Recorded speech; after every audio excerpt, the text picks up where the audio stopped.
Oh, howdy all, grab yourselves a beer, it is time for some Path of Exile discussion. 3.9 official spoiler season started today. Obviously there was a lot of early stuff from ExileCon. I want to give a bit of a sense to people who haven't been around a spoiler season before, what to sort of expect over the next days, and where to find information.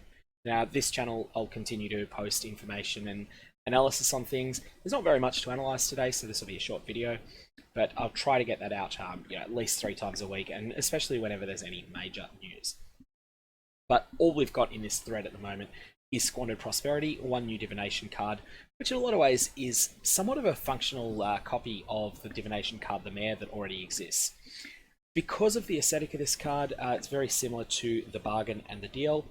I'm going to hazard a guess that this drops from Janus Parandus in the Syndicate. However, that is just purely me speculating. This thread is going to be updated consistently by Natalia from Grinding New Games, and it is found in the Path of Exile forums. You just click the index and it'll bring up this page, and then go into announcements, and it'll be the Path of Exile Conquerors of the Atlas teasers. So that's all you need to find it, and I'll also put a bit of a link in the video description. The other piece of information we got today was this thread called Your Conquerors of the Atlas Questions Answered Part 1. Now, I happened to see this straight away when it came up and thought, oh, this will be really exciting, there'll be lots of news in it. As it turned out, there wasn't, and so my only real comment on Reddit was to say, not much info here, so I'm going to post a toucan, to which some absolute legend decided to give it the Calandra's craft treatment and send back 3 mirrored copies of the toucan. But that seemed to be generally the consensus on Reddit as well. There wasn't very much of substance in this. So firstly, will Shaper Guardian maps, our current tier 16s, still work post 3.9 on standard? And yes, they will. So your existing Lair of the Hydra maps that you've got in standard, if you're a standard player, they'll still work, they'll still do exactly what you expect them to do. It doesn't seem that you'll be able to get tradable Lairs of the Hydra in 3.9.0, however. There'll be something that comes up as Zana missions. They'll be considerably more common than the Synthesis unique maps are, but they won't be extraordinarily common. The important question is whether or not Shaper, Elder, or Uber Elder will be a challenge in Metamorph. Now, this was an awkwardly phrased question because there are 2 ways that you can interpret that. The word challenge can mean one of the 40 league challenges, or it can mean whether it will be a fight that's difficult enough to be engaging. Now, I take it that the question, or certainly the question, appears to have been intended as the former, will it be a league challenge, and it's been answered as though it is. We'll be cognizant of the fact that these encounters are becoming less accessible than they once were, and we'll make sure that any challenge that requires killing any of these bosses is reasonable to complete. So don't expect that there'll be a kill 125 Shaper Guardians endgame grind in this league. What's the expectation for the map tab, provided we'll have multiple tiers of the same maps? Are the map tabs getting reworked? Map stash tabs are being reworked to handle the Atlas changes, but more information to come later. I think here that the key thing is that you will want your, say for instance, your beach maps. Let's just say that, I don't know that this is going to be the case, but let's just assume that you can wind up with beach maps that are tier 1, tier 5, tier 9, tier 13, or tier 16, depending upon your Atlas configuration. I would like it to remain with the current sort of system that the Atlas uses, where your tier 1 beaches are in your tier 1 section of the Atlas, your map tab. Your tier 5 ones go into the tier 5 section, tier 9s with the tier 9s, 13s with the 13s, and 16s with the 16s. I'm actually pretty happy with how the map stash tab handles Elder maps at the moment, where you can wind up with a lot of different tile set tier 16s at the moment.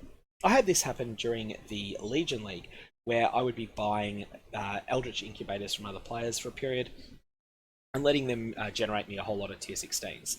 The map stash tab expands. Your tier 16 section not only has 5 by default, it shows you the 4 Guardian maps and Vile Temple. At least this was the behavior under the current Atlas, so 3.8 era. When you picked up Elder maps, even if you picked up a whole lot of different ones, you could just keep throwing them in and there'd be space for them. So that worked really well. I was happy with that, and I'd just like to see that core functionality be retained, but we'll see how it works. So what happens when you start up a new character and get to the Atlas, which you boosted to tier 14s? Can we unsocket Watchstones to lower tiers? Yes, you will be able to. This is going to be something that I think will be core to a lot of Atlas strategies going forward. Are Watchstones tradable? The answer is no, but. No, they're quest items and as such can't be traded. Though that said, there might be a special set of Watchstones that can be traded. Now, there's a lot of speculation about what these do, and I'm sort of thinking, like my speculation is that they will let you push a single specific map up to tier 16. So, for instance, you might have a region of the Atlas that's, where everything is 13 to 15, and then if you stick this special Watchstone in, it'll be keyed to a specific map, and then it'll raise that map to 16. However, that's just me speculating, we don't know. These Watchstones do anything, or are they simply plus X to map tiers in this region? Like, do they give various mods, increase the likelihood of certain mods, or anything along those lines? So, in addition to increasing the map tiers of maps within a region, Watchstones also reveal previously hidden maps within that region. So you will have seen that if you've watched the introduction to 3.9 videos that GGG put out.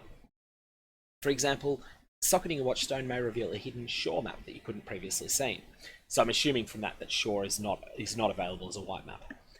Those maps will remain revealed for as long as the Watchstone is socketed. As for whether there are Watchstones that add modifiers, you'll just have to wait and see. Unfortunately, there's a lot of wait and see in this thread. Do the Watchstones have affixes they can roll? Most will not be able to, but there are some special ones we'll talk about later. Can Watchstones be attained in any order, or are some of them expected to be attained earlier or later? Players will likely find their Watchstones in varying orders, though given that most of them do the same thing, there's not much harm in this. How is the unique Watchstone mentioned by Neon in the Q&A session different from the others? Again, this is going to be a comeback later. Now this is a big one. Will unique maps scale too, and how does this impact Hall of the Grandmasters? So firstly, it doesn't impact Hall of the Grandmasters except by making the loot, the standard loot from Hall of the Grandmasters, be higher item levels. But unique maps will scale. This is going to be pretty significant for a number of maps that have enormous XP boosts on them, but that are usually too low in zone level to particularly matter. And the two that I'm talking about here are the Coward's Trial and Corjoy's Asylum. There is pretty much no faster way to level from level 70 to about 88 in the game at the moment than to just spam run Coward's Trials. And if the Coward's Trial is able to be obtained as, say, a tier 14 map instead of its current lower tiers, then this will continue to be the case. Like, these will be a compelling alternative to Chaola's enriched or pure breachstones, to 4-way or even 5-way Domain of Timeless Conflict encounters. So those are going to be in extraordinary demand in the next league, potentially. There's also been said elsewhere that there's potential that these unique maps will have their drop rates reduced in order to balance for this. So this means that any challenge that involves doing one of each unique map is going to be made more difficult by the fact that, say for instance, you get a high tier Corjoy's Asylum, you're going to be competing with all of the other people that are willing to pay a lot for that Corjoy's Asylum because they're just determined to bash out level 100 via any means necessary. So anyways, that's all we really have on this update today. But hopefully you find that the ongoing thread is useful, and I'll keep an eye on the news and let you know what is revealed over the next few weeks.